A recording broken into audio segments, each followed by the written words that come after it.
Hello मेरे प्यारे बच्चों, इसका फिजिक्स चैनल पे आपका वेलकम है।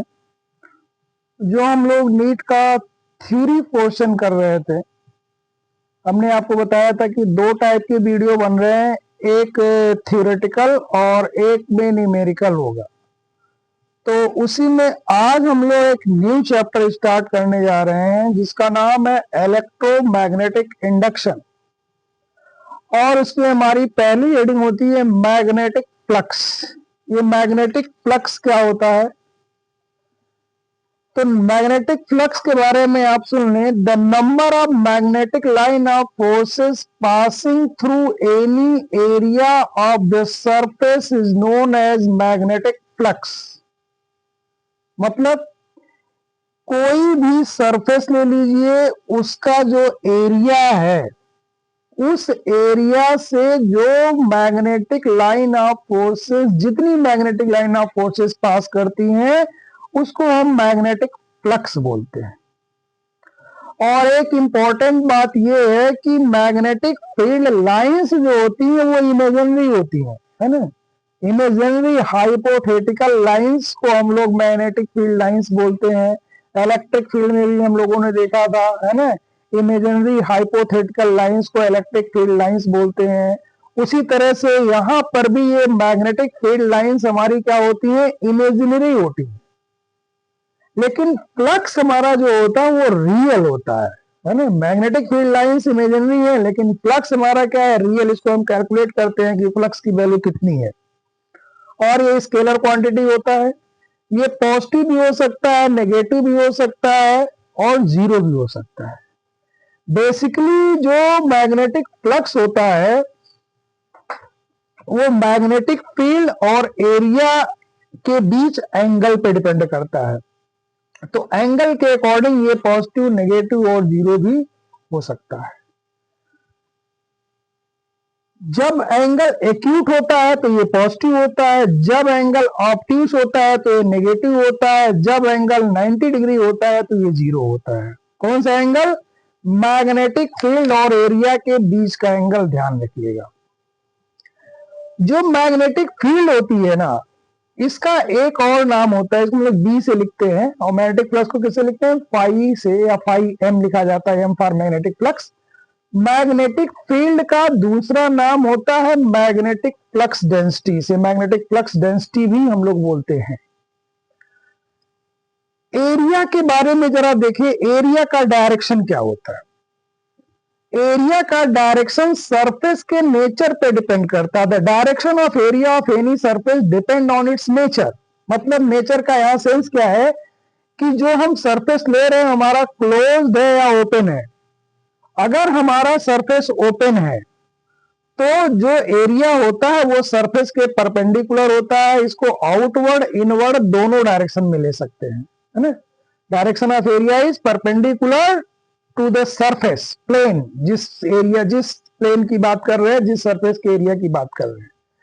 लेकिन अगर सरफेस हमारा क्लोज्ड है तो उस कंडीशन में एरिया सरफेस के परपेंडिकुलर तो होता है, लेकिन आउटवर्ड डायरेक्शन को ही कंसीडर किया जाता है, उसमें इनवर्ड को कंसीडर नहीं किया जाता। अब इसको मैं थोड़ा डायग्राम से दिखाता हूं आपको, जरा ध्यान से देखें।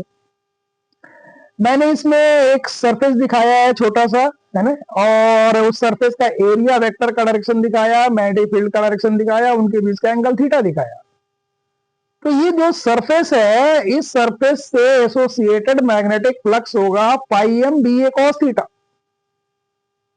ठीक, या इसी को हम लोग बी डॉट ए बोलते हैं, B vector dot A vector. ये स्केलर प्रोडक्ट होता है मैग्नेटिक फील्ड और एरिया वेक्टर का। अब आपको पता है डॉट प्रोडक्ट क्या होता है? कॉस थीटा होता है। A vector dot B vector क्या होता है? A B cos theta. तो यहाँ पे ये बी वेक्टर और ए वेक्टर का डॉट प्रोडक्ट है, तो बी ए कॉस थीटा हो गया। इसको दूसरे ढंग से समझने का तरीका एक और होता है। मैग्नेटिक फील्ड का आप कंपोनेंट ले लीजिए, किस डायरेक्शन में भाई? एरिया के डायरेक्शन में, एरिया के परपेंडिकुलर ले लीजिए। तो मैग्नेटिक फील्ड का कंपोनेंट जो एरिया के डायरेक्शन में आ रहा बी कॉस थीटा, तो बी कॉस थीटा इंटू ए, है ना। ये मैग्नेटिक फ्लक्स हमारा हो गया। अगर आप वेक्टर से कहना चाहो तो बी कॉस थीटा इंटू ए इंटू कॉस जीरो, क्योंकि बी कॉस थीटा एरिया के डायरेक्शन में हो गया, तो दोनों के बीच का एंगल 0 हो गया, तो बी कॉस थीटा इंटू ए हो गया। और जो बी साइन थीटा एरिया के परपेंडिकुलर हो गया, तो डॉट प्रोडक्ट होता है ये, तो बी साइन थीटा इंटू ए इंटू कॉस 90, क्योंकि अब बी साइन थीटा और ए के बीच का एंगल कितना हो गया, 90 हो गया। बी कॉस थीटा ए के बीच का एंगल 0 है। कहने का मतलब आप ये समझ लो सीधा कि मैग्नेटिक फील्ड का वो कंपोनेंट जो एरिया के डायरेक्शन में होता है वही मैग्नेटिक फ्लक्स देता है, और जो उसके परपेंडिकुलर होता है वो फ्लक्स नहीं देता है। तो ऐसे भी आप इसको समझ सकते हो। Okay, now unit of magnetic flux. अगर मैग्नेटिक फ्लक्स के यूनिट की बात करें तो इसकी एमकेएस यूनिट होती है और सीजीएस यूनिट होती है। एमकेएस यूनिट मैग्नेटिक फ्लक्स का वेबर होता है, सीजीएस यूनिट इसका होता है मैक्सवेल, और 1 वेबर इज इक्वल टू 10 के पावर 8 मैक्सवेल। जैसे आप पढ़े हैं ना न्यूटन और डाइन, है ना, newton is the MKS unit of the force and dyne is the CGS unit of the force. 1 newton is equal to 10 power 5 dyne. उसी तरह से ये 1 वेबर इज इक्वल टू क्या होता है, 10 टू द पावर 8 मैक्सवेल। तो आपको MKS unit पता चल गया और सीजीएस यूनिट पता चला गया। थोड़ा सा और इसको एक्सप्लेन करते हैं। देखिए, phi is equal to B A cos theta होता है, तो अगर बी की बात करें तो phi upon A cos theta हो गया, है ना। फाई क्या है, magnetic flux, A cos theta क्या है, एरिया है ना। Magnetic flux per unit area, इसी को फ्लक्स डेंसिटी, इसीलिए हमने बोला था मैग्नेटिक फील्ड बी को क्या बोलते हैं, फ्लक्स डेंसिटी, क्योंकि ये फ्लक्स पर यूनिट एरिया है, और फ्लक्स का यूनिट होता है वेबर, एरिया का मीटर स्क्वायर, तो वेबर पर मीटर स्क्वायर। इसी को हम लोग टेस्ला भी बोलते हैं, है ना। मैग्नेटिक फील्ड की यूनिट क्या होती है, tesla, that is weber per metre square. अच्छा, एक चीज और देखिए, phi is equal to B A cos theta होता है, तो कॉस थीटा तो चलो हटा दो, उसका कोई यूनिट वगैरह होता नहीं है, कॉस थीटा साइन थीटा का कोई यूनिट नहीं होता है।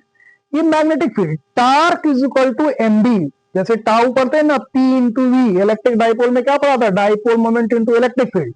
उसी तरह से मैग्नेटिक फील्ड में जो टॉर्क होता है एम इंटू बी, तो बी की जगह हम लिख सकते हैं टॉर्क अपॉन एम इंटू ए हो गया, कॉस थीटा तो हटा दिया है ना, या 0 मान लो 1 हो गया, टॉर्क इंटू ए अपॉन एम। एम क्या है, मैग्नेटिक मोमेंट। मैग्नेटिक मोमेंट को हम क्या लिख सकते हैं, I into A, current into area, area area cut गया, तो टॉर्क अपॉन आई। टॉर्क का यूनिट क्या होता है, जूल, है ना, force into perpendicular distance, newton into metre. तो जूल क्या हो गया, न्यूटन इंटू मीटर, या जूल हो गया जूल अपॉन एम्पियर। एम्पियर को क्या लिख सकते हैं, कूलाम पर सेकंड, तो सेकंड ऊपर चला जाएगा, जूल सेकंड अपॉन कूलाम हो गया।